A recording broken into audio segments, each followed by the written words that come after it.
রাত 11:50। অবশ্য শুক্রবার। আপনাদেরকে স্বাগত জানাই। আমি সিয়াম আছি আপনাদের সাথে। আমার সাথে রয়েছে আজকে আমাদের স্পেশাল হোস্ট, সাউন্ডে উৎস আমাদের আজকের অতিথিরা। যে যেটা হচ্ছেন আপনারা। শুরু করবার আগে কিছু নিয়মকানুন আপনাদেরকে জানিয়ে রাখি।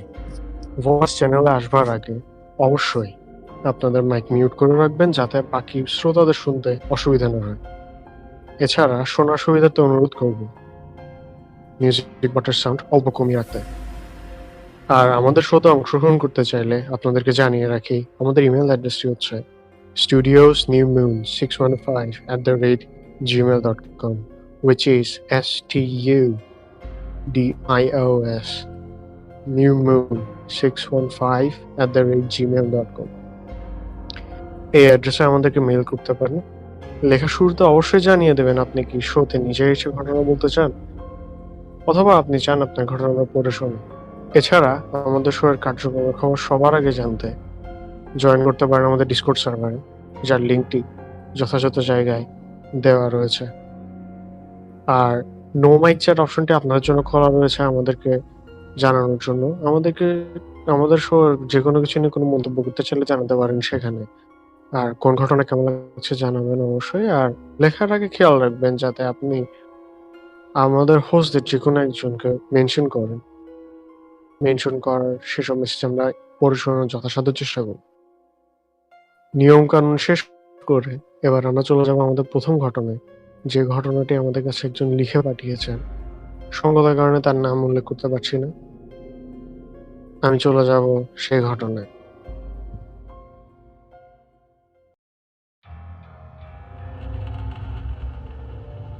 কুয়াশা ঘেরা শীতের রাত। লাশ নিয়ে নদীর পাড়ে দাঁড়িয়ে আছে সবাই। কান্নাকাটি করছিল বেশ কয়েকজন। সেখানে মাঝি, হুজুর আর পরিবারের লোকজন মিলে দাঁড়িয়ে আছে। তখন রাত কিছুটা ভারী হয়েছে, প্রায় 10টা বাজে। একে তো শীতের রাত, তার উপর আবার দাফন করতে হবে মৃত মানুষ, তাই বেশিক্ষণ রাখা যাবে না। আর সবার কথা মতো আজই দাফন কার্য সম্পন্ন করতে হবে। এখন গোরস্থানে যেতে হলে নদী পার হয়ে যেতে হয়। এটাই সবচেয়ে দ্রুতগামী পথ। এর চেয়ে দ্রুত আর কোনো রাস্তা নেই। আপনারা তাড়াতাড়ি করেন, রাত অনেক হইছে। তার উপর আবার ভালো শীতও পড়ছে। আর নৌকাতে মাঝি তাড়া দিচ্ছিল। অবশেষে সবার কাছ থেকে বিদায় জানিয়ে লাশ তোলা হলো নৌকায়। নৌকা অনেক বড়। সবাই ওঠার পরও অনেকটা কেন জানি ফাঁকাই থেকে গেল। নৌকা চলছে। লাশের এক পাশে সামনের দিকে মসজিদের হুজুর আর মৃতের ভাই আকরাম ছিল, আর অন্যদিকে মাঝি আর মৃত ব্যক্তির পরিবারের অন্যান্য সদস্যরা। মৃত ব্যক্তির পাশে থাকাতে আকরাম একটু অস্বস্তি বোধ করছিল, নিজের আপন ভাই হওয়া সত্ত্বেও। লাশের দিকে বারবার তাকাচ্ছিল সে, আর ভয়ে জড়সড় হয়ে যাচ্ছিল। কিসের ভয়, কিভাবে, একটি কেন যেন একটি রহস্যই তার জন্য। সে লাশের পাশে থাকতে পারলো না বেশিক্ষণ। থাকতে না পেরে আস্তে করে উঠে অন্যদিকে সবার কাছে গিয়ে বসে। সেখানে হুজুরকে একা রেখে যখন সে উঠে আসলো, তখন সে হুজুরকে বলল, আপনি এখানটায় থাকেন। হুজুর কোনো আপত্তি করলেন না। নৌকা এগুচ্ছিল।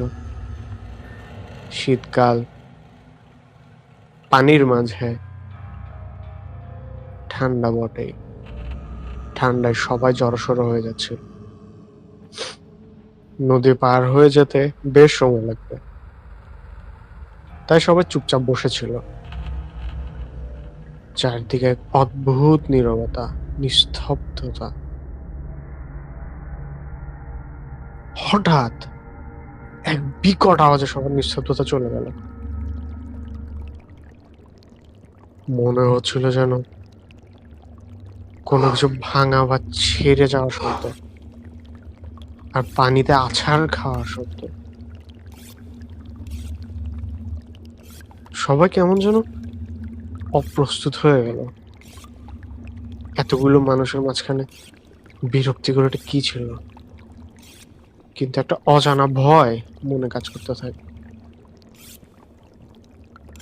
টর্চ দিয়ে পানিতে আলো ফেলা হলো, কিন্তু না, কিছুই পাওয়া গেল না।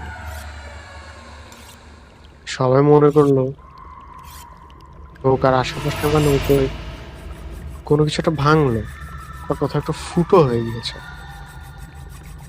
তাই দেখার জন্য আলো ফেলা শুরু হলো চারদিকে, কিন্তু কোথাও কিছু পাওয়া যাচ্ছিল না। আকরাম শেষমেশ উঠে দাঁড়ালো, হেঁটে গেল হুজুরের কাছে। আলো ফেলতে চক্ষু চড়ক গাছ। যা দেখলো তা নিজের চোখে বিশ্বাস করতে পারলো না। হুজুর কই? হুজুরের কোনো অস্তিত্ব পাওয়া যাচ্ছিল না। রীতিমতো উধাও হয়ে যাওয়া যাকে বোঝায়। তারপর একটা চিৎকার করে অজ্ঞান হয়ে গেল আকরাম। তাড়াতাড়ি সবাই আকরামের দিকে নজর দিল। মাঝিও নৌকা থামিয়ে চলে আসলো। তারা সবাই বজ্রাহতের মতো দাঁড়িয়ে পড়ল। আলো ফেলতে তারাও দেখতে পায় হুজুর নেই।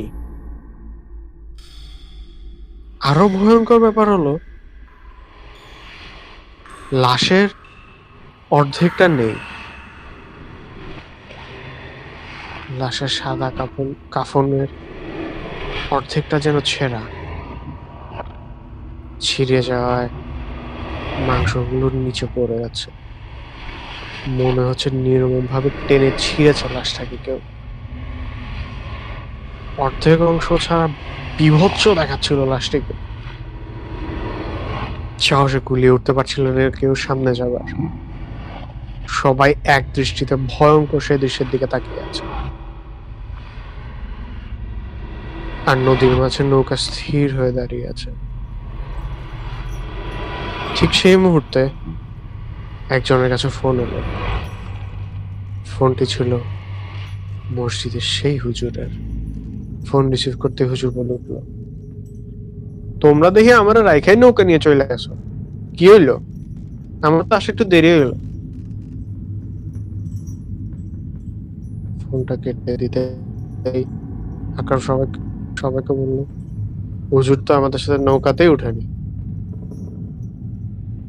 এইমাত্র হুজুর আমার ফোন দিল।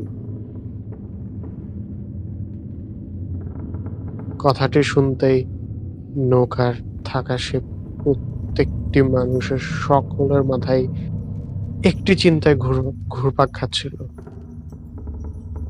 হুজুর যদি তাদের সাথে নাই আসে তাহলে সাথে কে এসেছিল, আর কোথায় বা অদৃশ্য হয়ে গেল সে? আসলে কে ছিল সে হুজুর লোকটি? সে কি আদৌ কোনো মানুষ ছিল? ধন্যবাদ জানাই যিনি ঘটনাটি আমাদেরকে পাঠিয়েছেন। মৃত্যুর ব্যাপারটা কারো কাছে হয়তো সোজা না। মৃত্যুর ব্যাপারটা স্বাভাবিক কখনোই ছিল না, কিন্তু মৃত্যুর পর একটি লাশ নিয়ে যদি এমন কিছু ঘটতে থাকে, আপনার হয়তো মাথায় আসতে পারে যে কি হলো, কেন হলো, কারণ আপনি সেই জায়গায় ছিলেন না। কিন্তু থাকলে আপনারই বা কেমন লাগতো? এমন কোনো ঘটনা যদি আপনাদেরও থেকে থাকে, জানাতে পারেন। আপনাদের নিজস্ব মতামত আমাদেরকে জানাতে পারেন। আর আমাদের ঘটনাটি কেমন লেগেছে সেটি আমাদেরকে নোমাই চ্যাটে জানাতে পারেন। জানানোর আগে অবশ্যই খেয়াল রাখবেন যাতে আপনি আমাকে বা আমার co-host-কে পিং করেন। আমরা যাতে সেটি পড়ে শোনাতে পারি। এছাড়াও আরেকবার বলে রাখি, আপনারা যখন ঘটনা শুনতে আসবেন তখন অবশ্যই নিজের মাইক্রোফোনটি মিউট করে রাখবেন যাতে বাকিদের শুনতে অসুবিধা না হয় এবং বটের সাউন্ড কিছুটা কমিয়ে রাখবেন যাতে আপনার ঘটনা শুনতে সুবিধা হয়। এর মধ্যে আমরা কিছু মেসেজ পড়তে চলে যাব। আমাদেরকে আলিফস কার্টুন লিখেছে, ভাইয়া ব্যাকগ্রাউন্ড মিউজিকটা, তোমার ভয়েস ভাই জোস লাগতেছে শুনতে। ধন্যবাদ, অসংখ্য ধন্যবাদ। দি জেন্টলম্যান লিখেছে, স্টোরিটা অনেক ভয়ঙ্কর ছিল। ইনশাআল্লাহ এরকম আরো স্টোরি শুনতে পারবো। আমরা আশাবাদী। আপনাদের জন্য আমাদের শোটি এখন চলছে, ইনশাআল্লাহ ভবিষ্যতেও চলবে। আশা করি আপনারা ঘটনা পাঠিয়ে আমাদেরকে সাহায্য করে যাবেন। আর নোমাইক চ্যাটে লিখার ব্যাপারটা আরেকবার বলে রাখি, শো এর হোস্টদের যেকোনো একজনকে মেনশন দিয়ে লিখে ফেলুন আপনার মন্তব্য আর আমাদেরকে জানান আমাদের শোটি কেমন লাগছে আপনাদের। আমরা আমাদের পরবর্তী ঘটনায় যাওয়ার আগে আমাদের একজন নতুন হোস্ট, আমাদের নতুন মেম্বারকে ইন্ট্রোডাকশন দিব এবং তার প্রথম ঘটনা আমরা শুনতে যাব। রিন।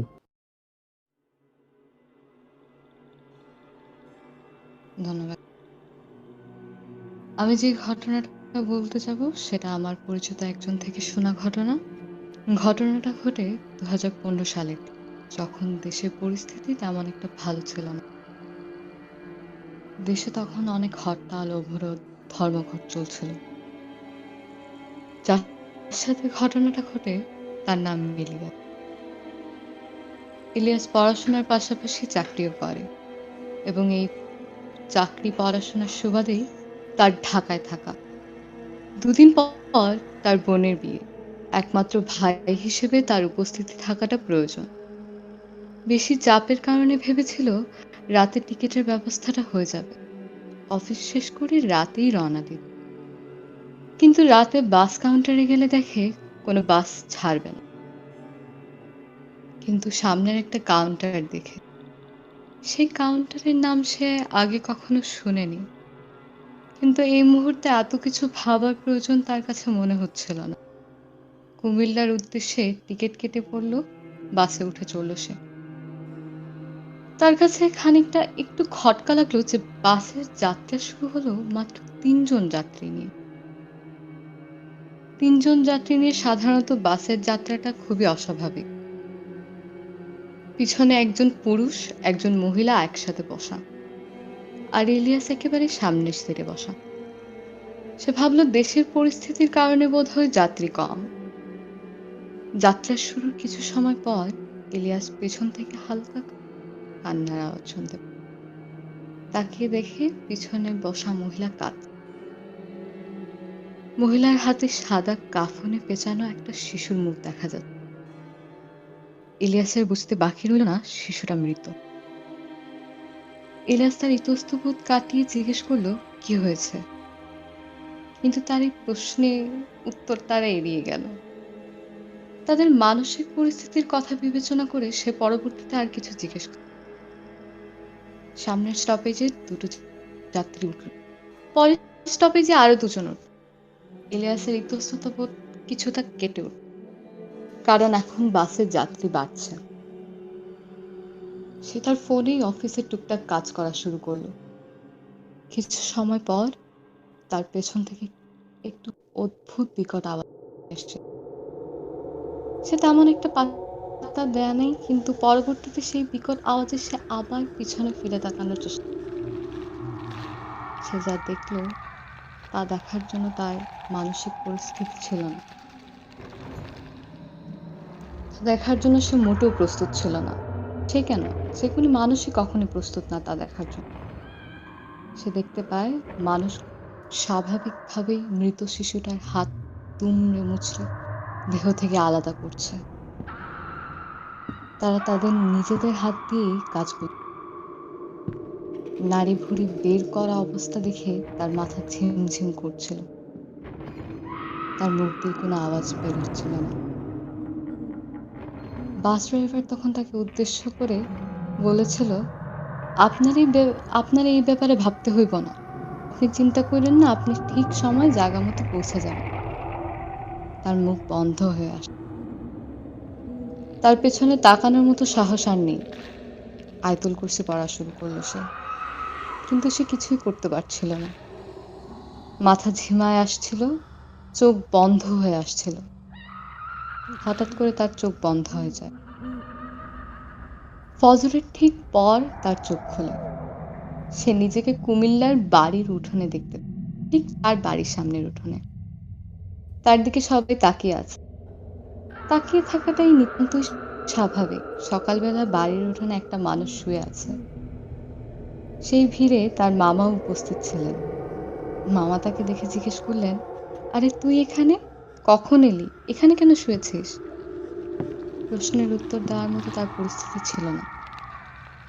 খানিকটা নিজেকে সামলিয়ে নেয় সে। বিয়ের অনুষ্ঠান শেষে সে মামাকে সব খুলে বলে। বিয়ে শেষ হওয়ার পর ঢাকায় গিয়ে নিজে খোঁজ নেয়। কাউন্টারগুলোর ভিড়ে যে নির্দিষ্ট কাউন্টারটা সে আর খুঁজে পায়নি। সেই কাউন্টার বলতে নাকি কোনো কাউন্টার নেই। তার কাছে আজবটি রহস্যটা রহস্যই রয়ে গেল।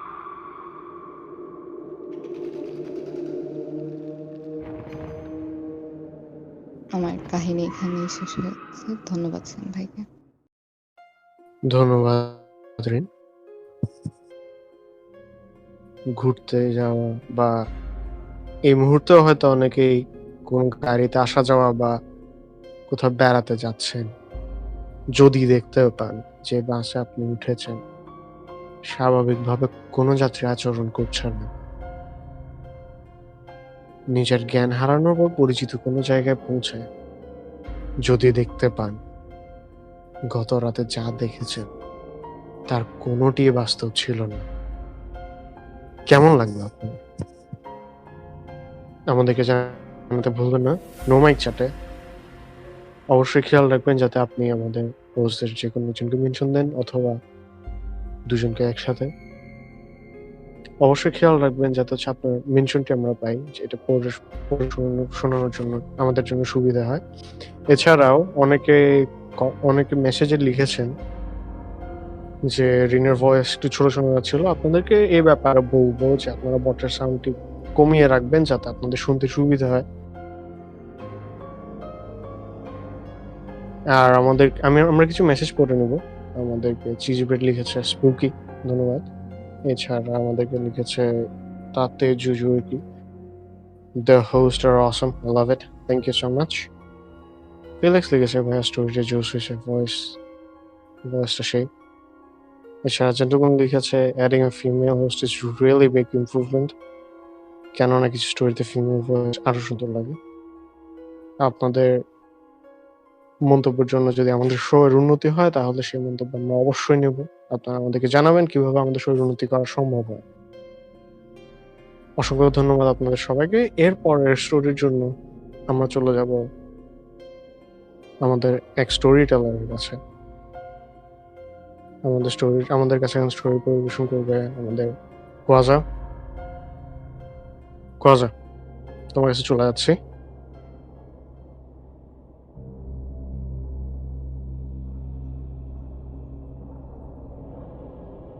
আমার আব্বা WAPDA তে চাকরি করতেন, সেই জন্য ওনার পোস্টিং হতো কয়েক বছর পর পর দেশের বিভিন্ন শহরে। আমি তখন ক্লাস 2 এ পড়ি। এবার আব্বা বগুড়াতে পোস্টিং পেয়েছে। নতুন স্কুল, নতুন জায়গা, নতুন বন্ধু, সবকিছুই এলোমেলো, গোছাতে সময় লাগবে। স্কুলটা কিন্তু WAPD এর ভেতরে ছিল না। আমাদের যেতে হতো প্রায় 1 কিলোমিটার হেঁটে বিদ্যুৎ উন্নয়ন বোর্ডের স্কুলে। স্কুলের বন্ধুরা বলতো তোমাদের ব্যালকনিতে ভূত আছে। আমিও এসবে বিশ্বাস করতাম। রাতের বেলায় ঘুমানোর সময় তাই বড় ভাইকে ধরে ঘুমাতাম। সেই দিন যে খাটে শুয়েছি পা বরাবর অনেক বড় একটা জানালা। গরম বেশি থাকতে জানালাটা খুলেই ঘুমিয়েছি 2 ভাই। আমার বড় ভাই সবসময় আমাকে ঘুমানোর আগে দোয়া পড়িয়ে ঘুমাতে পাঠাতো, কিন্তু সেই দিন দোয়া না পড়েই ঘুমিয়ে গেছি। মাঝরাতে স্বপ্নে দেখলাম এক সাদা কাপড় পরা বুড়ি পান খেয়ে ঠোঁট লাল করে এসেছে আমাকে নিয়ে যেতে। তার হাসি দেখে পিলে চমকে ওঠার মতো অবস্থা সেই ঘুমের মধ্যেই। স্বপ্নের মধ্যেই দেখলাম মা আমাকে তুলে ছড়িয়ে দিল ওই বুড়ির দিকে, আর বুড়িটা আমাকে নিয়ে চলে যাওয়ার মুহূর্তে মা আমাকে আবার ছিনিয়ে নিল ওই বুড়ির কাছ থেকে। মা আমাকে শক্ত করে ধরে আছে, আর বুড়িটা মায়ের কাছ থেকে আবার আমাকে নেয়ার জন্য হাত বাড়াচ্ছে। আমাকে অবাক করে দিয়ে মা আমাকে আবার তার দিকে ছড়িয়ে দিল, এবং বুড়িটা আমাকে নিয়ে যাওয়ার মুহূর্তে আবার মা আমাকে ছিনিয়ে নিল তার কাছ থেকে। এভাবে চললো কিছুক্ষণ, এবং আমি জোরে চিৎকার করে ঘুম থেকে উঠে গেলাম। বাসার সবাই ব্যস্ত হয়ে উঠলো আমাকে নিয়ে। আমি জানালা থেকে যত তাড়াতাড়ি সরে আসার চেষ্টা করলাম। মা যখন আসলো তখন তাকে এমন ভাবে জড়িয়ে ধরেছি যেন আমাকে ছোটানোর কোনো উপায় ছিল। আর আমি বরাবর বলছিলাম, আমাকে দিতে দিও না ওই বুড়ির কাছে। মা আমাকে আয়াতুল কুরসি পড়ে বুকে ফু দিলেন, এবং ওই রাত্রের জন্য আমরা সবাই এক ঘরে ঘুমাই। কারণ জানলাম যে বড় ভাইও ভয় পেয়েছেন আমার চিৎকারে। পরের দিন মসজিদের হুজুর কয়েক আয়াত পড়ে আমাকে বুকে ফু দিলেন আমার জন্য। এরপর থেকে প্রায় রাত্রে আমি এমন চিৎকার করে ঘুম থেকে উঠলাম, এবং তা শুনে প্রায় ভাইয়ের ঘুম ভেঙে যেত। এত গেল স্বপ্নে দেখা সাদা বুড়ি। এই বুড়িকে আমি বাস্তবে দেখি 6 বছর পর। আসছি সেই ঘটনায়। আমি তখন ক্লাস 8-এ পড়ি। গ্রামে নতুন বাড়ি কেনা হয়েছে, মুন্সিগঞ্জের শ্রীনগর থানার আশারা গ্রামে। ভাই চলে গেছেন বিদেশে চাকরির খাতিরে, তাই বাড়ির বড় ছেলে বলতে আমি। জীবনে কখনো গ্রামে থাকিনি, নানি বাড়ির বেড়াতে যাওয়া ছাড়া। তার উপর ইলেকট্রিসিটি অথবা ভালো রাস্তাঘাট ছিল না ওই সময়। ভূতের ভয়ের চাইতে বিষাক্ত সাপের ভয়ই বেশি ছিল ওই বয়সে। বাড়ির পাশেই একটা মাঝারি ধরনের বট গাছ, তারপর বড় বড় কতগুলো দিঘি। এগুলোর বাঁদিকে আছে একটা অনেক বড় খালি বাড়ি। বাড়িটাতে অনেক বড় বড় আম গাছ আর কড়ই গাছ। সামনে আসে একটা ভয়ঙ্কর রকমের ভাঙা জমিদার বাড়ি, নাম সেনের বাড়ি। অনেক বড় এলাকা জুড়ে ছিল এই বাড়িটি।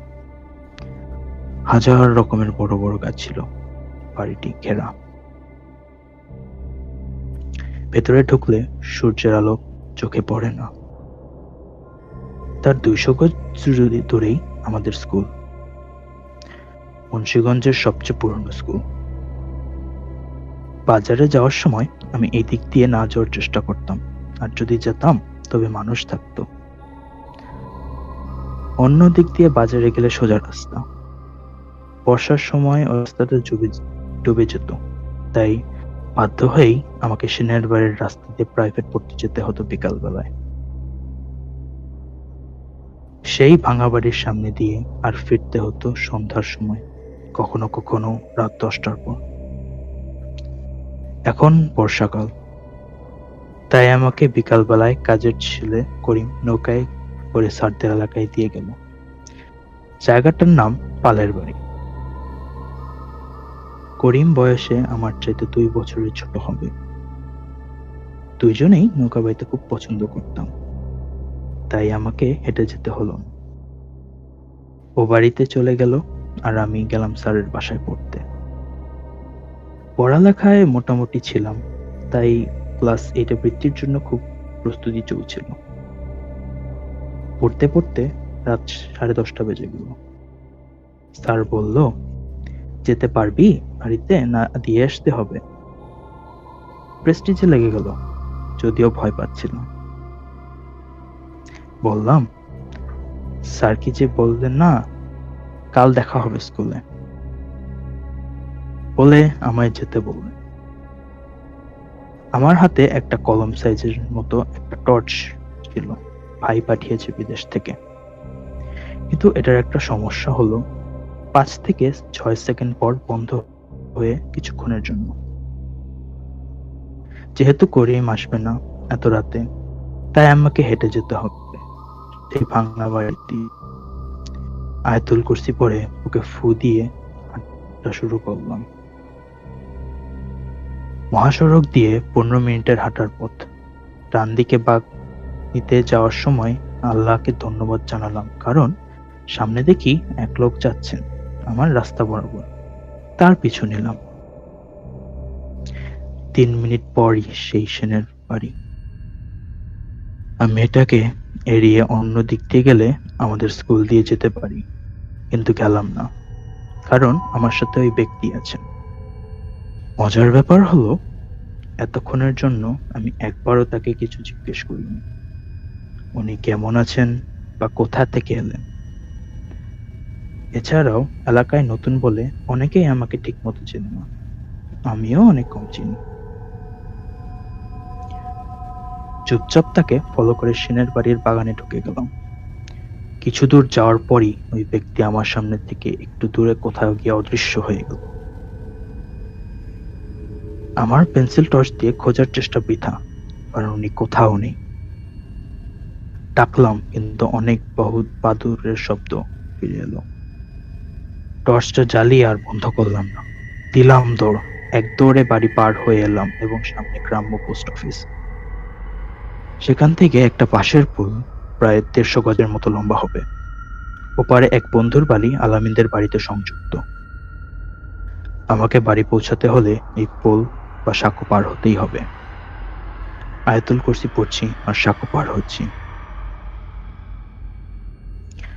সাঁকোর মাঝখানে এসে হঠাৎ আমার চোখ যায় ডান দিকে সেই খালি বাড়িটার দিকে।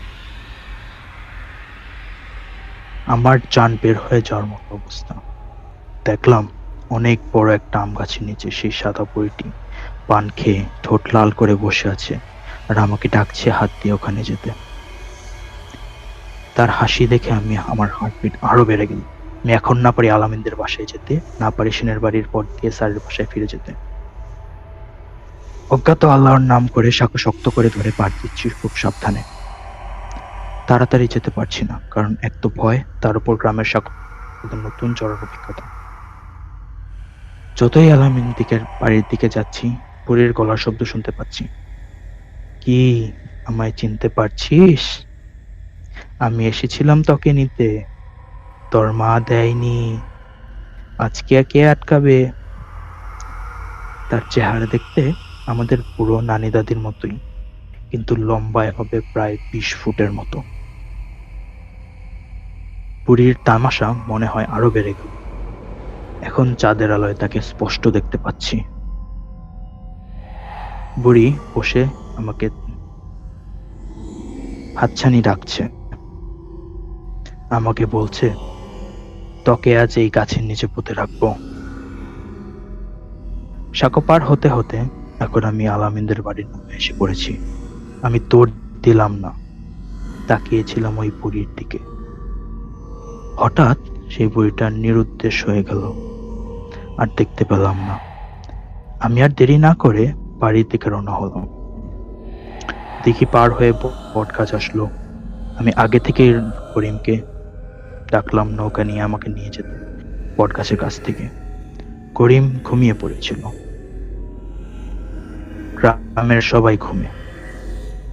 মা করিমকে ডাকছিলেন উঠান থেকে, আমি শুনতে পাচ্ছি বট গাছের ওখানে দাঁড়িয়ে থেকে। বট গাছের ডালপালা ভেঙে যাওয়ার মতো অবস্থা।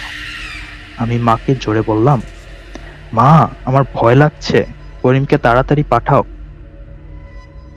মা বলল, ভয় পাবি না, আমি দাঁড়িয়ে আছি এখানে। করিম ঘুম থেকে উঠল ঠিকই, কিন্তু ওরও ভয় লাগে। ও আগে নিশ্চিত হয়ে নিল আমার নাম ধরে ডেকে যে এটা আমি কিনা। মা চলে গেল তার ঘরে, আর করিম আসছে নৌকা নিয়ে কচুরিপানা সরিয়ে আস্তে আস্তে। কাছ থেকে ফিস ফিস করে শব্দ, কে যেন বলল, তোর মা তোকে অনেক কিছু শিখিয়েছে, বেঁচে গেলি আজ। বাড়ি আসলাম, মাকে কিছু বললাম না। পরদিন স্কুলে গিয়ে দেখবো কি সেটা। স্কুল ছুটির পর বাড়িতে ফেরার সময় সেই গাছটির দিকে তাকালাম, কিছুই দেখতে পেলাম না, দেখার কথাও না, কারণ আমার সাথে স্কুলের বন্ধুরা ছিল। আমাকে প্রাইভেট পড়ার ছলে এই যন্ত্রণা আরো দুর্ভোগ করতে হয়েছে 3বারের মতো। তারপর এই পরীকে আর দেখিনি। এখন আমি ইউকেতে থাকি, আমার বাসার পাশের কবরস্থান। ওখানেও আমি অনেক অদ্ভুত অদ্ভুত জিনিস দেখি, সেটা না হয় আরেকদিন বলবো। ভালো থাকবেন, ধন্যবাদ।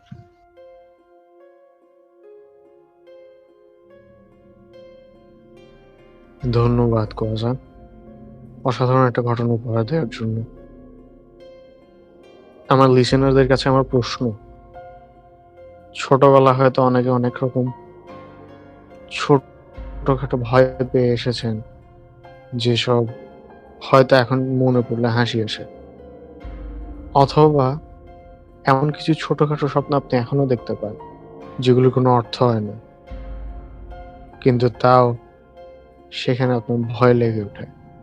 উদাহরণস্বরূপ একটা কথা বলি, হয়তো অনেকে দেখেছেন সিঁড়ি দিয়ে নামার সময় হঠাৎ সিঁড়ি দিয়ে আপনি পড়ে গিয়েছেন, অনেক নিচে পড়ার সময় আপনার ঘুম ভেঙে গিয়েছে।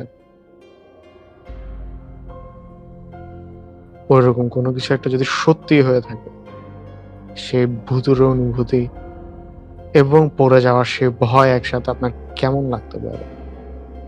এমনই একটি ছোট বাচ্চার পরী দেখার শখ থেকে ভুতুর একটি কাহিনী, যেটি 6 বছর পর আপনার কাছে ফিরে এসেছে। কেমন লাগতে পারে আপনার ওই সময়? আমাদেরকে জানাতে ভুলবেন না। নো মাইক চ্যাটে অবশ্যই জানাবেন, আর জানানোর আগে অবশ্যই আমাকে পিং করবেন, যাতে আপনাদের মেসেজটি আমি পড়তে পারি। আমাদের কাছে রিউক মেসেজ করেছে, ভালো ছিল আসলে। জিজি পেট লিখেছে, অনেক ভালো স্টোরি ছিল কাজা ভাই, প্রাউড অফ ইউ। ফিলিক্স লিখেছে, ভাইয়া স্টোরিটা অনেক স্পুকি, লাভড ইট, ভাইয়ার ভয়েসটা অনেক স্ক্যারি। অবশ্যই ধন্যবাদ। এছাড়া লিখেছে, this was the most scariest one I've ever heard. আজ রাতে ঘুমাবে না। দুই জেন্টলম্যানকে ধন্যবাদ জানাই। আবরা তাজরা লিখেছে, ভাই অনেক ভয়ঙ্কর।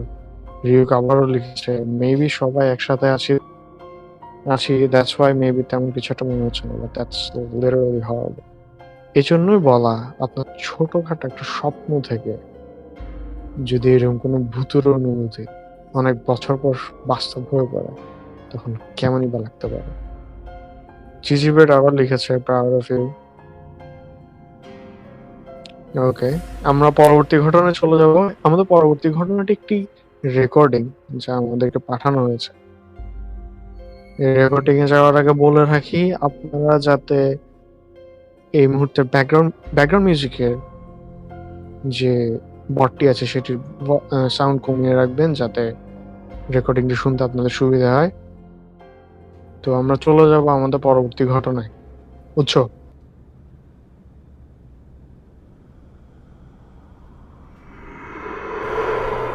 কারো জীবনে ঘটে যাওয়া সত্যিকারের একটি ঘটনা এটি। সঙ্গত কারণে আমি তার নাম নিচ্ছি না। ঘটনাটি ঠিক যেভাবে লিখে পাঠানো হয়েছে আমি ঠিক সেইভাবে বলার চেষ্টা করছি। আমাদের গ্রামের বাড়ি পড়াইলে বাস থেকে নেমে 15 মিনিট মেঠো পথ দিয়ে হাঁটলে বাড়িতে যাওয়া যায়। পড়াশোনা করা অবস্থায় আমি যখন বাড়ির বাইরে থাকতাম, তখন 15 দিন অন্তর আমি বাড়িতে আসতাম। এখন দেশের বাইরে থাকি বলে খুব একটা যাওয়া হয় না। আপনাদের সাথে আমি যখনকার ঘটনা শেয়ার করব, তখন আমি কলেজে পড়ি। আমি ঢাকা কলেজে পড়াশোনা করতাম। কিছু রাজনৈতিক কারণে একদিন বিকেলবেলা হঠাৎ করে কলেজ বন্ধ দিল। ভাবলাম বাসায় চলে যাব। মাকে কল দিয়ে জানালাম। অনেক রাত হয়ে যাওয়ার কারণে মা বলল আমাকে নিতে আসার মতো কেউ নেই, তাই আমাকে বাড়িতে যেতে না করে দিল। আমি জিদ করে তবুও বাড়িতে গেলাম। বাস থেকে যখন নামি তখন অনেক রাত। বাস থেকে নেমে হাঁটা ধরলাম বাড়ির দিকে। রাস্তা একদম পরিষ্কার, এখন শীতের শুরু, তাই মানুষজন একদমই নেই। রাস্তায় কিছুটা যাওয়ার পর একটা ডোবা পড়ে, তার পাশে এক বিশাল তাল গাছ। এখানে নাকি অনেকেই অনেক খারাপ জিনিস দেখেছে, যদিও আমার সাথে কখনো এমন কিছু ঘটেনি। আমার এসবের প্রতি বিশ্বাসও খুব একটা নেই।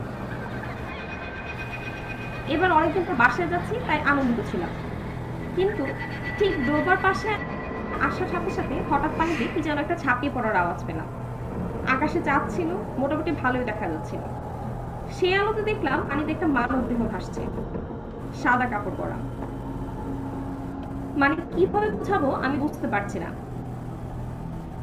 আসলে এটা একটা মেয়ের দেহ, শরীরে শাড়ি পরা, কিন্তু পুরো শরীর ঢাকা না। মনে হলো কেউ মেরে হয়তো ফেলে দিয়ে গেছে। সারা শরীরে ভয় একটা স্রোত বয়ে গেল।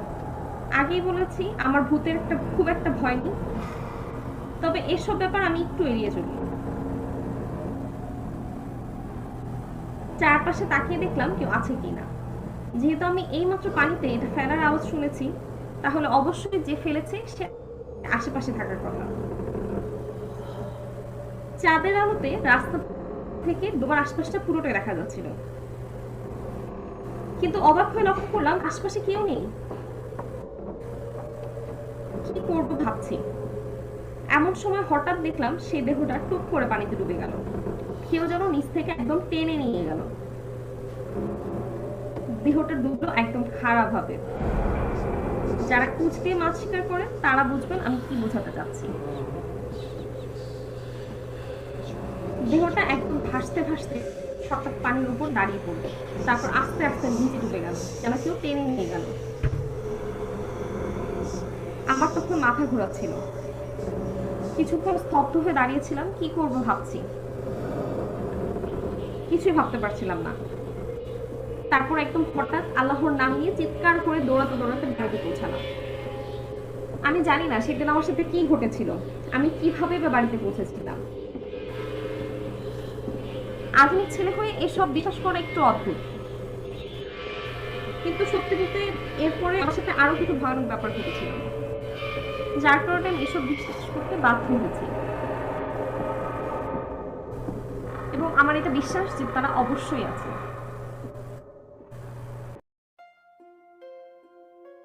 ধন্যবাদ রেকর্ডিংটি আমাদেরকে পাঠানোর জন্য, রেকর্ডের ব্যাকগ্রাউন্ডের কিছু নিউজ থাকার জন্য।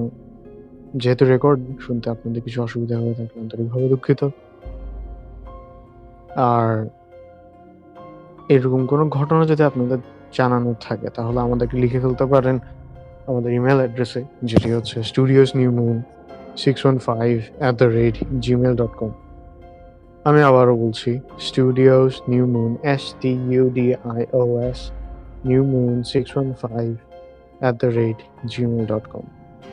এখানে আপনি আমাদের ঘটনা লিখে ফেলার আগে অবশ্যই উল্লেখ করবেন আপনি কি চান ঘটনাটি এখানে এসেও জানাতে, অথবা আপনি কি চান আমরা আপনাদের ঘটনাটি পড়ে শোনাই। আর যদি আপনাদের বলার সুবিধার্থে আপনারা যদি চান তাহলে আমাদের ভয়েস রেকর্ডিং পাঠাতে পারেন, আমরা শোতে আপনাদের জন্য স্টোরি প্লে করে দেবো। আর নো মাইক চ্যাট অপশনে আমাদের কাছে কিছু মেসেজ এসেছে, যেখানে আমাদেরকে তাজরা লিখেছে, ভাই রাতের দিকে অনেক কিছু ঘটছে, হয়তো ভূতেরা, প্রেতেরা অথবা জিনেরা, যাই বলি না কেন, তারা রাতের অন্ধকারে নিজেদের দেখাতে বেশ পছন্দ করে। আমাদেরকে জুজু লিখেছে, that creeped me out pretty well, yikes. Okay. জিজি ব্রেড লিখেছে সুন্দর ছিল স্টোরিটা।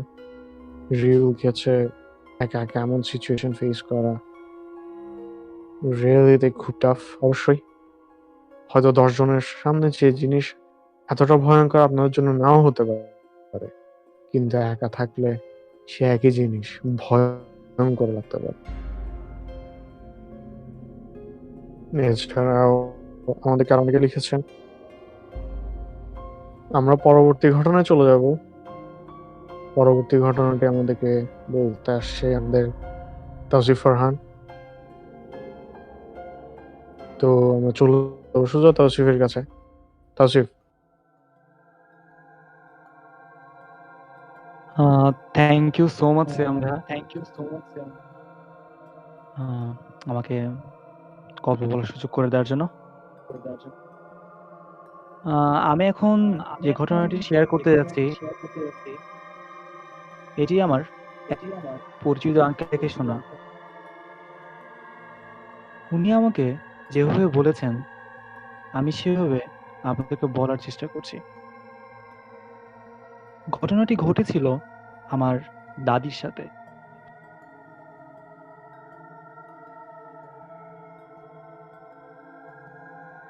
কিন্তু তার আগে বলে রাখা ভালো, আমার দাদা ছিলেন একজন ওঝা টাইপের লোক। তিনি জিন তাড়াতে পারতেন। তিনি যখনই জিন তাড়াতে বাড়ির বাইরে যেতেন তখনই বাড়ি শক্ত করে বন্ধক দিয়ে যেতেন এবং সেদিন বাড়ি থেকে বের হওয়া সকলেরই মানা থাকতো। দাদা একদিন খুব তাড়াহুড়োর সহিত জিন তাড়াতে রওনা হলেন। সেদিন তিনি বাড়ি বন্ধক দিতে ভুলে যান।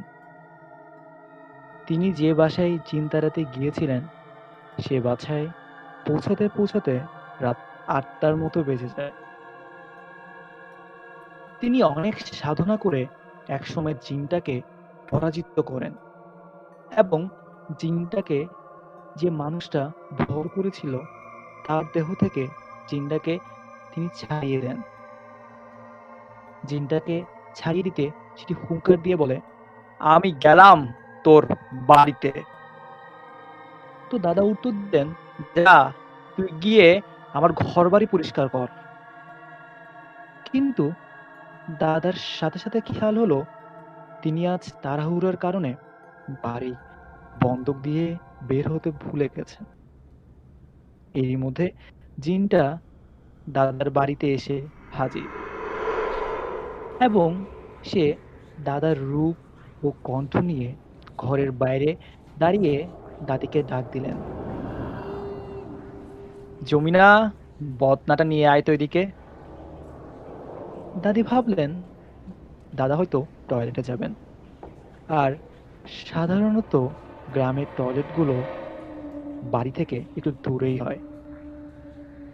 দাদি পানি নিয়ে বের হয়ে খেয়াল করলেন যে দাদা টয়লেটের দিকে না গিয়ে বাগানের দিকে চলে যাচ্ছেন। দাদি সাথে সাথে বুঝতে পারলেন যে এটা দাদা নয়। তাই তিনি দ্রুত ঘরের দিকে চলে আসলেন। হঠাৎ একটা দমকা বাতাসে দাদির কূপটা নিভে গেল। তিনি যখনই ঘরের দিকে দৌড়াচ্ছিলেন কিন্তু ওই জিনটা দাদিকে টেনে উঠানের পাশ থেকে তুলে পুকুরে ফেলে দিল এবং ডুবাতে শুরু করলো। তখন বাড়িতে আমার ফুফু ও ফুফা ছিলেন। দাদি বিপদের মুহূর্তে মাত্র একবার বড় ফুফার নাম ধরে ডাক দিতে পেরেছিলেন। তিনি আকলিমা বলে ডাক দেন এবং সৌভাগ্যবশত সেই ডাক শুনে আমার ফুফা এবং ফুফু দৌড়িয়ে চলে আসেন এবং একটা সময় দেখতে পান যে দাদি পুকুরের মাঝখানে অজ্ঞান অবস্থায় ভাসছেন। এরপর তারা দাদিকে দ্রুত উদ্ধার করে ঘরে নিয়ে যান এবং সেবা চিকিৎসা করে দাদিকে তারা সুস্থ করে তোলেন। কিন্তু এরপর থেকে দাদি প্রায় ভয়ঙ্কর কিছু স্বপ্ন দেখতে লাগলেন। তাই দাদা আমাদের পুরো বাড়িকে শিক দিয়ে বন্ধ করে দেন এবং সন্ধ্যার পরে কাউকে বাড়ি থেকে বের হওয়া একদম নিষিদ্ধ করে দেন। এরপর দাদা জীবিত থাকাকালীন সময়ে আর কিছু ঘটেনি। দাদা মারা যাওয়ার পর থেকে প্রতিবেশীরা কেউ রাত ২টা বা ৩টার দিকে বাড়ির বাইরে বের হলে দেখতে পান যে সেই পুকুর পাড়ে আমার দাদার প্রতিরূপী কে একজন বসে আছেন। হয়তো এটাই সে জিনটা যার প্রতিশোধ নেওয়া এখনো শেষ হয়নি, অথবা হয়তো এটাই দাদার আত্মা যা আমাদের রক্ষা করার জন্য এখনো সেখানে আছে। ধন্যবাদ সকলকে। ধন্যবাদ জানাই তাওসিফকে তার ঘটনার জন্য। স্পিরিচুয়াল ঘটনা হয়তো সবার জন্য এতটা সহজভাবে আসে না। হয়তো কারো কারোর জন্য এটির অনেক ত্যাগ সহ্য করতে হয়, আপন মানুষ খোয়াতে হয়, যেটির কারণ অনেকের কাছে হয়তো হাস্যকর শোনাতে পারে, কিন্তু তাও যে হারিয়েছে তার জন্য হয়তো সত্যি, তার জন্য হয়তো এটা বীভৎস কোনো একটা ঘটনা। এরকম কোনো বীভৎস ঘটনা যদি আপনাদের জানা থাকে আমাদেরকে লিখে পাঠাতে পারেন আমাদের ইমেল অ্যাড্রেসে, যেটি হচ্ছে studiosnewmoon615@gmail.com, which is STUDIOS newmoon615@gmail.com। আর নোমাই চ্যাটে যদি আমাদের কিছু লিখে পাঠাতে চান তাহলে অবশ্যই আমাকে পিং দিয়ে লিখে ফেলুন আপনার মতামত, যেটি আমরা পড়ে শোনার চেষ্টা করব। আমাদেরকে চিজিব্রেড লিখেছে, আই মিস তৌসিফ ভাই so much, thanks for coming back. ধন্যবাদ। আর তৌসিফকে ফিরে আসার জন্য ধন্যবাদ। রিউ জানিয়েছে স্যাক্রিফাইস আসলেই ততটা ইজি না। নট এক্স্যাক্টলি বুগিম্যান আমাদেরকে লিখেছে যে সে এতটাই ভয় পেয়েছে সে ঘটনাটা বিশ্বাস করতে পারছিল না, আর সে প্রস্তুত ছিল না। অপ্রস্তুত একটি ঘটনা ছিল এটি। জেন্টলম্যান আবারও লিখেছে আজকে প্রতিটি স্টোরি অত্যন্ত ভয়ঙ্কর। আবার তাজর লিখেছে ভাই স্টোরি অনেক ইন্টারেস্টিং। আমরা এখন আমাদের পরের স্টোরিতে চলে যাব। আমাদের পরের স্টোরিটি আমাদেরকে পড়ে শোনাবে রিন, যে ঘটনাটি আমাদেরকে লিখে পাঠানো হয়েছে।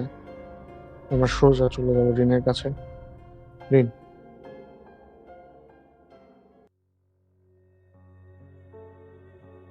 ধন্যবাদ সিয়াম ভাইয়া। আবার আমাকে আমি মূল ঘটনা চলে। ঘটনা যার সাথে ঘটে তার নাম শাওন। তখন আমি ইন্টার ফাইনাল ইয়ারে পড়ি। আমার বাসা চেঞ্জ করে হালি শহর এলাকায় একটা 5 তলা অ্যাপার্টমেন্টের সেকেন্ড ফ্লোরে উঠলাম। ওখানে যাওয়ার প্রায় কয়েকদিনের মধ্যেই আমার বাড়ির ছাদে ওঠার অভ্যাস হয়ে গেল। ছাদে অন্য ফ্ল্যাটের লোকজনেরাও উঠত। একদিন বিকেলে হঠাৎ করে একটা মেয়ের সাথে পরিচয় হলো। মেয়েটির নাম বললো ইনছা।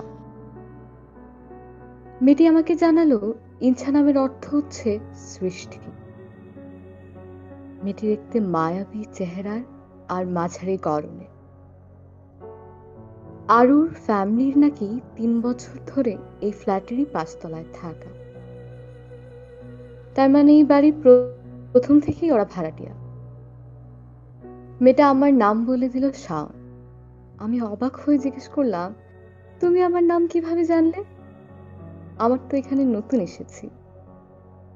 সে আমাকে বলল আমাকে সে প্রথম দিনই দেখেছে, আর আমার 6 বছরের ছোট ভাইটার কাছ থেকে আমার নাম জেনেছে। এই বলে সে হাসতে শুরু করলো। ওই দিন বিকেল থেকে সন্ধ্যা পর্যন্ত তার সাথে আমার কথা হলো। এভাবে প্রতিদিন ছাদের একটা জায়গায় আমরা কথা বলতাম। একদিন মেয়েটি আমার কাছে তার ফোন নাম্বার নিল আর আমাকে একটা গিফট দিল। গিফটটা অসম্ভব সুন্দর ছিল। সেটা ছিল মাটির কারুকাজ, দেখতে অনেকটা কলার মোচার মতো। এত সুন্দর একটা শোপিস পেয়ে আমার খুবই ভাল লাগছিল। ইনছা আমাকে বলল এটা খুব যত্ন করে রেখে দিতে, আর বাসার কাউকেই না জানাতে। আমি কাউকে না জানিয়ে সেটাকে আমার রুমের ওয়ার্ড্রোবে রেখে দিলাম। কিন্তু এরপর থেকেই সব ঝামেলা শুরু হলো। এক সময় আমি মেয়েটির সাথে খুবই ঘনিষ্ঠ হতে শুরু করলাম এবং আমি প্রায় সারা রাতই মেয়েটির সাথে ফোনে কথা বলতাম। এমন একটা সময় আসলো যখন আমি মেয়েটির সাথে এক মুহূর্ত কথা না বলে থাকতে পারলাম না। মাঝে মাঝে আমরা রাত 2টা থেকে 3টা পর্যন্ত কথা বলতাম, আর কথা বলতে বলতে এক সময় আমরা ছাদে চলে যেতাম দেখা করার জন্য। কিন্তু আমি কখনো ভাবতাম না যে ও কিভাবে ছাদে আসত। এভাবে প্রায় 1 মাস চলে গেল। হঠাৎ একদিন আমার ছোট ভাই কাঁদতে কাঁদতে আমার কাছে আসলো। আর কি জানি বলতে চাইলো। আমি জিজ্ঞেস করলাম, কিন্তু ও কিছুই বলতে পারল না। আমি আমার রুমে গিয়ে দেখলাম কেমন যেন একটা আশ্চর্য গন্ধ ছড়িয়ে আছে। গন্ধটা আমার খুব পরিচিত মনে হলো, কিন্তু মনে করতে পারছিলাম না। গন্ধটা খুব হালকা কিন্তু অনেক দূরে চলে যাওয়ার মতো একটা গন্ধ। এরপর ঘরের কোণায় তাকিয়ে আমি দেখলাম যে সুন্দর যে শোপিসটা ছিল সেটা ভেঙে পড়ে আছে। আর আমি একটা ভয়ঙ্কর বিষয় লক্ষ্য করলাম। মাটির সেই শোপিসটার ভিতরে গায়ে খুব শুষ্কভাবে ছোট করে কিছু একটা লেখা আর কিছু প্রতীক খোদাই করা। আমি আমার মাকে গিফটের লেখা প্রতীকগুলির কথা খুলে বললাম। মা অবাক হলেন আর রাগ করলেন আমার উপর। তিনি সেগুলো দেখতে চাইলেন আর দেখে সব বুঝতে পারলেন। ওইদিকে ইনছা আজকে ফোন ধরছিল না। আমি ছাদে উঠে ইনসাকে ফোন দিলাম, কিন্তু খুব আশ্চর্যজনকভাবে এই প্রথম ওর নাম্বারটা বন্ধ পেলাম। পরদিন মা একজন হুজুরকে ডেকে নিয়ে আসলেন আর হুজুরে সে সব রহস্যের জট খুলে দিলেন। তিনি লেখা আর প্রতীকগুলো দেখে সবকিছু বুঝতে পারলেন। তিনি বললেন, আমার সাথে এক মহিলা জিন অর্থাৎ পরীর সম্পর্ক ছিল। সে আমার উপর পুরোপুরি নিয়ন্ত্রণ করে রেখেছিল ওই উপহারটির মাধ্যমে। আমার ছোট ভাই খেলতে গিয়ে ওটা ভেঙে ফেলায় আমার উপর প্রচন্ড ক্ষেপে আছে। আমার মা আমাকে যেটা বলল সেটা শুনে আমি একেবারেই স্তব্ধ হয়ে গেলাম। মা বলল, এই বিল্ডিং হওয়ার পর এই ফ্ল্যাটের ৫ তলায় কোনো ভাড়াটিয়া টিকতে পারেনি, তাই ওটা এখনো খালি পড়ে আছে, তালা দেওয়া। আমি বিশ্বাস করতে পারিনি। আমি দৌড়ে গিয়ে ৫ তলায় উঠে যাই আর সেখানে গিয়ে দেখি এই প্রথমবারের মতো গেটে তালা ঝুলছে। তাহলে কি আমি এতদিন ওটা দেখিনি? আমি এতদিন কিসের ঘোরের মধ্যে ছিলাম আমি জানি না। আমার ভাই এই যাত্রায় বেঁচে গেল। তারপর আমি আর কোনোদিন ওই নাম্বার খোলা পাইনি। পরে আমি কাস্টমার কেয়ারে যাই এবং অনেক কষ্ট করে জানতে পারি যে এই নাম্বারে আসলে কোনো ইউজার নেই। ধন্যবাদ। রিনকে ধন্যবাদ জানাই তার ঘটনার জন্য। ফোনের নাম্বার থেকে শুরু করে একটি সম্পূর্ণ মানুষ গায়েব হয়ে যাবে, যার সাথে আপনি এতদিন কথা বলেছেন, যার সাথে আপনি এতটা সময় কাটিয়েছেন। আপনার কি মনে হয় জিনিসটি স্বাভাবিক হতে পারে, বা প্রত্যেকজনের জন্য সেটি সত্য? জানাতে আমাদেরকে মেসেজ করতে পারেন নো মাইক চ্যাটে। আর সেখানে মেসেজ করার আগে অবশ্যই খেয়াল রাখবেন যাতে আপনি আমাকে পিং করেন আর আপনাদের মতামত আমাদেরকে জানাতে পারেন। আর জানিয়ে রাখি, আপনারা যারাই ভয়েস চ্যানেলে আসেন তারা সবাই যাতে নিজেদের মাইক্রোফোনটা মিউট করে রাখেন, যাতে বাকিদের শুনতে সুবিধা হয়, এবং ওয়াটার সাউন্ডটা কিছুটা কমিয়ে রাখবেন যাতে আপনাদের নিজেদের শুনতে সুবিধা হয়। আমরা পরবর্তী ঘটনায় যাওয়ার আগে বলবো, এই ঘটনাটি আমি নিজে শুনতে পেয়েছি এবং যিনি বলেছেন তিনি বেশ কিছু আগের ঘটনা বলেছেন, যেটি বর্তমান সময়ের এবং আগের দিনের মিশ্রিত কিছু অবস্থা। সেই ঘটনায় চলে যাচ্ছি।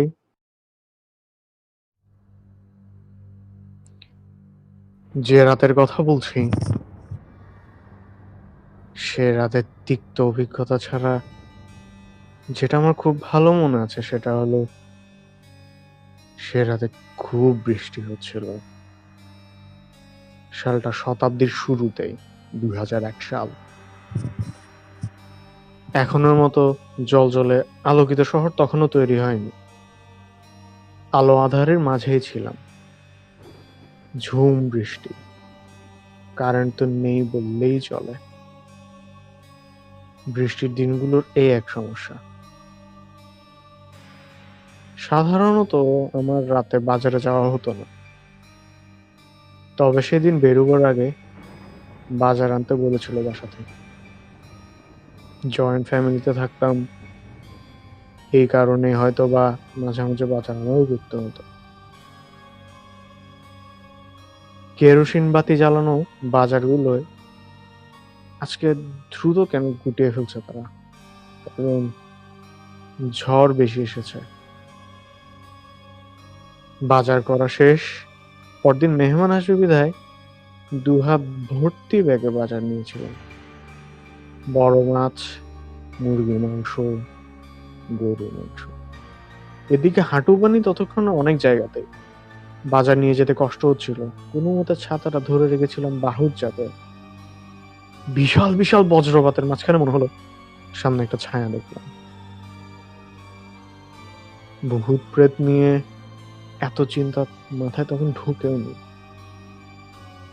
নিজের বাজার নিয়ে অনেকখানি ব্যস্ত আমি। ভাবছিলাম কেউ হেঁটে যাচ্ছে, তবে তাকে দেখা যাচ্ছে শুধু তেমন ভাবে যখন শুধুমাত্র বজ্রপাতের আলো আসলে একটা ছায়া দেখা যায় তেমন। হেঁটে চলছিলাম নিজের মতোই, হঠাৎ মনে হলো কেউ ডাকছে আমাকে। 2001 সালের সেই রাত, তখন এখনের রাতের চেয়ে তো অনেক আলাদা। রাত তখন 10টার মতো বাজে। এই সময় পিছন থেকে কে ডাকবে, তাও এই ঝড়ের রাতে? আবার ডাক পড়লো। একসময় মনে হলো আমার ডান হাতের বাজারের একটা কেউ টেনে ধরলো,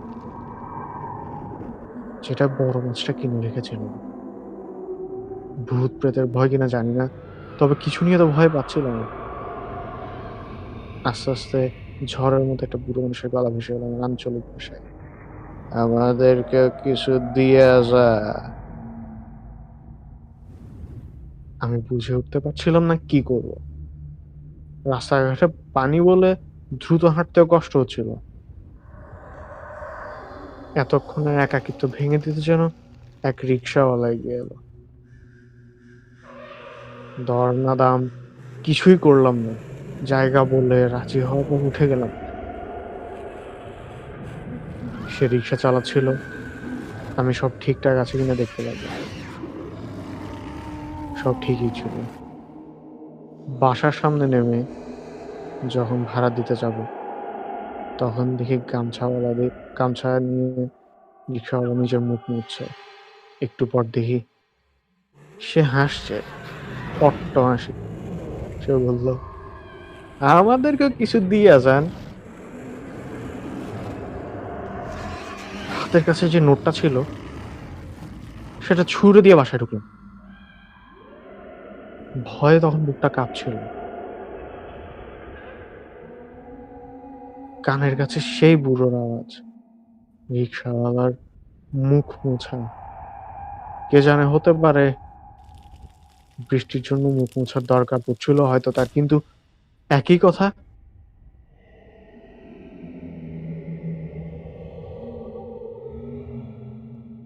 বিশ্বাস করতে পারছিলাম না। বাসায় ঢুকলাম, যখন সব বাজার দিয়ে হাত মুখ ধুয়ে বেরোলাম, চাচি বললেন, আধ খাওয়া মাছ আমি কেন এনেছি। আমি চাচির দিকে নির্বাক দৃষ্টিতে তাকিয়ে রইলাম। আমার সেখানে অবাক হওয়া ছাড়া কিছুই করার ছিল না। অর্ধেক মাছ, সে কে ছিল, কেন ছিল, মাছই কেন? আর সবচেয়ে বড় প্রশ্ন, অশরীরী হলে তাদের খেতেই হবে কেন? এসব প্রশ্নের উত্তর এখনো পাইনি। যিনি জানিয়েছেন তার ব্যাপারে বলতে গেলে তিনি খুব সাহসী একজন মানুষ ছিলেন, আর তার এই ঘটনা কিভাবে ঘটেছে তিনি কিছুটা অন্যরকম করে বললো। আমি আমার মতো করে আপনাদেরকে শুনিয়েছি, আশা করি আপনাদের ভালো লেগেছে। নো মাইক চ্যাটে আমাদেরকে জানাবেন আমাদের ঘটনাগুলো আপনাদের কেমন লাগছিল। এরই মধ্যে আমাদের মাঝে উপস্থিত হয়েছে none other than Antik Mahmud.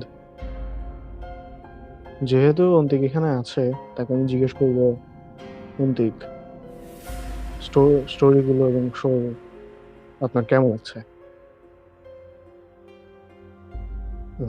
Antik Antik আমাদেরকে মেসেজে জানিয়েছেন, জোস জোস, অসংখ্য ধন্যবাদ। আর আজকে শোটি শেষ করার আগে জানিয়ে রাখি, আগামী সপ্তাহে আমাদের এপিসোড 10 আমরা আপনাদের সামনে প্রেজেন্ট করার চেষ্টা করব। আশা করি শোটি যথাসম্ভব স্পেশাল রাখবো এবং আপনাদের সহযোগিতা আমরা সম্পূর্ণভাবে আশা করছি। আর যাওয়ার আগে আপনাদেরকে আরেকবার জানিয়ে যাই যে আমাদেরকে ঘটনা পাঠাতে চাইলে অবশ্যই আমাদেরকে ইমেল করবেন, যেটি হচ্ছে studiosnewmoon615@gmail.com, which is STUDIOS newmoon615@gmail.com, যেখানে আপনি আমাদেরকে জানিয়ে দেবেন আপনি আমাদেরকে ঘটনাটি পড়ে, আপনি কি চান ঘটনাটি নিজে বলতে, অথবা আপনি চান আমরা ঘটনাটি পড়ে শোনাই। এছাড়াও আপনি যদি চান তাহলে হচ্ছে আমাদেরকে আপনাদের ভয়েস রেকর্ডিং পাঠিয়ে দিতে পারেন, আমরা সেই রেকর্ডিংটি এখানে প্লে করে দেবো। এছাড়াও আমাদের ডিসকর্ড সার্ভারে আপনারা জয়েন করতে পারেন, যেটির লিঙ্ক দেওয়া আছে সেলফ প্রমোশনে।